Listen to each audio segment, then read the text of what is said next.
पाटिल साहब, good afternoon. कैसा रहा बजट? आप कितने मार्क्स देंगे बजट को और यहाँ से क्या उम्मीद रखें? हाकिंग करें नहीं करें, मैं समझता हूँ बजट अच्छा था। I will treat it as a good budget. क्योंकि देखिए, बजट में अगर बैड न्यूज नहीं आए तो अच्छा ही बजट मानना चाहिए। और अगर पॉजिटिव पॉइंट देखें बजट में क्या क्या है पॉजिटिव पॉइंट, सबसे बड़ा पॉजिटिव पॉइंट तो आप देखिए, ये जो इनकम टैक्स में जो रिलीफ दी है, बड़ा बोल्ड स्टेप है। 7 लाख से 12 लाख आज तक हिस्टोरिकली इतनी रिलीफ किसी बजट में नहीं मिली है एक आम आदमी को। तो आज लाख रुपए 80,000 से लाख रुपए की saving is a big saving. तो एक बहुत बड़ा प्लस पॉइंट है। और दूसरा प्लस पॉइंट यह है कि भाई फिस्कल डेफिसिट को कम किया जा रहा है, 4.8 से 4.4 ला रहे हैं। बोरोइंग्स बढ़ा नहीं रही है सरकार। तो इसका मतलब जो भी सेविंग बढ़ेगी उसमें ज़्यादा पैसा अवेलेबल होगा प्राइवेट सेक्टर को। और उससे ये भी लगता है कि ब्याज की दरें जो है कम होगी। मेरा मानना है कि अगले आने वाले एक साल में ब्याज की दरें घटेगी। और ब्याज की दरें घटेगी तो भी ग्रोथ बढ़ेगी।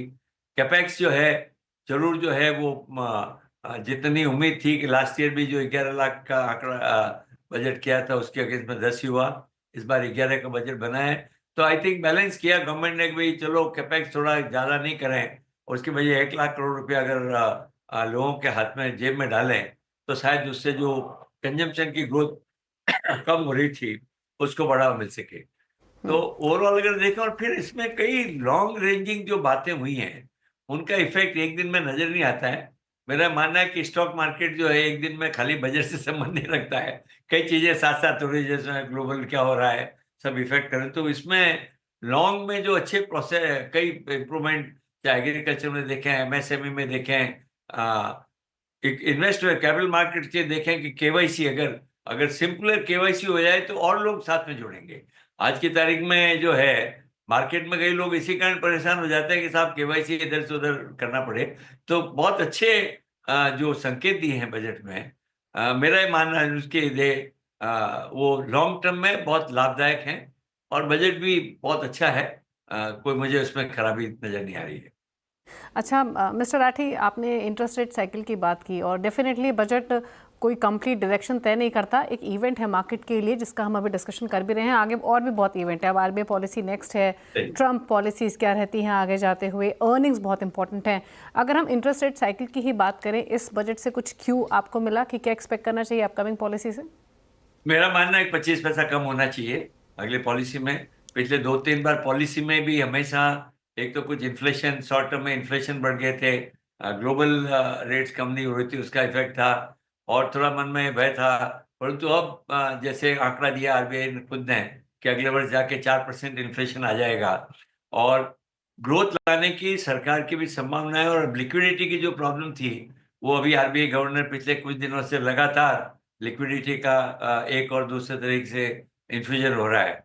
तो मेरी मानना है कि बहुत अच्छी संभावना है कि अगली इसमें 25 पैसे की रेट सरकार कम करेगी, ताकि एक इंडिकेशन दे मार्केट को कि भाई हाँ, ब्याज की दरें जो है कम होने वाली है। और इसीलिए आप देखिए जितना पैसा बाहर एफआईज का गवर्नमेंट सीट में है, सबका एक्सपेक्टेशन ये है कि ब्याज की दरें कम होगी। तो अच्छा I hope we will have जी। A good event in next monetary policy meeting. Okay अच्छा, अब तक के अर्निंग सीज़न अगर प्रिसाइसली हम पिछले 2 अर्निंग सीज़न देखें मिस्टर राठी, तो जो एक कंसर्न था वो अर्बन कंजम्पशन का था। जितने भी मैनेजमेंट से हमारी बातचीत हुई अलग अलग सेक्टर्स में, फिर चाहे वो ऑटोज़ हो, रिटेल हो, सबका कहना ये था कि रूरल सेमी अर्बन मार्केट्स तो रिवाइव हो रहे हैं लेकिन अर्बन कंजम्पशन को लेकर स्ट्रेस है। अब जो ज़्यादा पैसा अब आएगा, डिस्पोजेबल इनकम जो बढ़ेगी अब बजट अनाउंसमेंट के बाद, आपके रडार पर कुछ थीम्स रहेंगी? क्योंकि कंजम्पशन एक बहुत बड़ा बास्केट है, इसमें से कुछ सेलेक्ट थीम्स जो कि अब फोकस में रह सकती हैं या जिन देखिए पर ध्यान देना एफएमसीजी, चाहिए? सॉरी एफएमसीजी करेंगे अच्छा। कंज्यूमर ड्यूरेबल्स अच्छे करने चाहिए। वे commercial vehicles particularly small price वाली जो, उसमें ही फर्क पड़े था। हाई प्राइस प्रोडक्ट सब बिक रहे थे। मोर इम्पोर्टेंटली हाउसिंग, अगर 80,000 1 लाख करोड़ 1 लाख रुपए एक आदमी के टैक्स की बचत हो तो वो 8 से 10 लाख रुपए की लोन लेने की कैपेसिटी बढ़ जाती है। तो रियल एस्टेट में तो सभी जो कंज्यूमर रिलेटेड जो भी स्पेयर्स हैं, मेरा मानना है कि सभी में उसका फायदा, जबरदस्त फायदा मिलेगा। चलिए, तो ये तो कंजम्पशन की बात है। क्विकली एक चीज़ और, कैपेक्स का नंबर जैसे आपने भी कहा मिस्टर राठी, ठीक दिखाई दे रहा है, लेकिन कहीं ना कहीं जो हम रिएक्शन देख रहे थे मार्केट में, मार्केट शायद थोड़ा सा इंक्रीज एक्सपेक्ट कर रहा था, लेकिन वो सारा शायद जाता हुआ दिखाई दिया है टैक्सेशन की तरफ। अगर हम कैपिटल गुड्स या डिफेंस बास्केट देखें, यहाँ पर थोड़ी सी डिसअपॉइंटमेंट नज़र आई। कैसे देखते हैं आप इन दोनों ही पॉकेट्स को यहाँ से? आखिर तो कहीं ना कहीं बजट को बैलेंस करना होता है। तो मेरे ख्याल से डिफेंस में अगर यूं देखें तो डिफेंस में अपने प्रगति अच्छी हो रही है।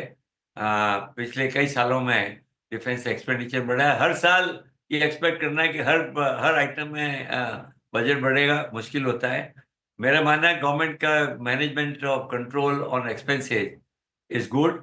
आप देखिए, अगर टोटल खर्चा ही अगर जो है रेवेन्यू एक्सपेंडिचर की ग्रोथ जो है अब अपने काफी कम है रेवेन्यू ग्रोथ से, तो which is a good sign. और इसीलिए आप देखिए कि इंक्रीज ये रिड्यूस्ड फिस्कल डेफिसिट में भी बोरोइंग नहीं बढ़ रही है, जिसका मतलब लिक्विडिटी मार्केट में अवेलेबल होगी, प्राइवेट सेक्टर को भी फंड्स अवेलेबल होंगे। तो इसलिए ये किसी हर सेक्टर को देखना भी क्या हर जगह प्रोविजन बढ़ रहा है कि नहीं बढ़ रहा है, बड़ा मुश्किल होता है। दूसरी चीज फायदा हो रहा है कि आजकल जो सब्सिडीज के जो एरियाज हैं, कई जगह सेविंग हुई है because of direct benefit transfers. वो जो पहले लीकेज होते थे वो कम हो रहे हैं। तो ओवरऑल ऐसा है कि सोशल सेक्टर में ठीक है। एक बहुत अच्छी चीज जो रेगुलेटरी प्रोविजंस में ठीक करने की जो बात हो रही है, वो बड़ी अच्छी चीज है। परंतु देखिए, लॉन्ग टर्म ग्रोथ में स्टेट का भी बड़ा होता है। वहाँ ज्यादा कंट्रोल प्रोजेक्ट्स वगैरह का नियंत्रण स्टेट में ज्यादा होता है।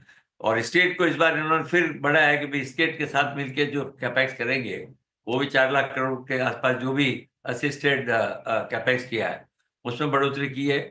तो ओवरऑल इसलिए कैपेक्स में भी कोई बहुत खराब नहीं है। आप जो कह रहे हैं डिफेंस सेक्टर, वो थोड़ा मेंटेन, वो दे आर प्लान। देखिए, डिफेंस सेक्टर एक दिन में नहीं होता है, 2-3-4 साल पहले ही प्लान हो जाता है। उसके हिसाब से आई एम श्योर बजट उसके हिसाब से बना होगा। जी, चलिए सर, बहुत बहुत शुक्रिया, आप इस चर्चा में शामिल हुए आज और बजट के बाद अपने कमेंट्स रखे। आपने बहुत बहुत शुक्रिया and have a nice weekend sir. अब सप्ताह अंत भी आज हुआ है शनिवार की शाम को। अब एक काम करते हैं, ब्रेक लेते हैं, छोटा सा ब्रेक लेकर, और फिर जुड़ेंगे और इस बजट पूर्व चर्चा को शुरुआत करेंगे उसकी।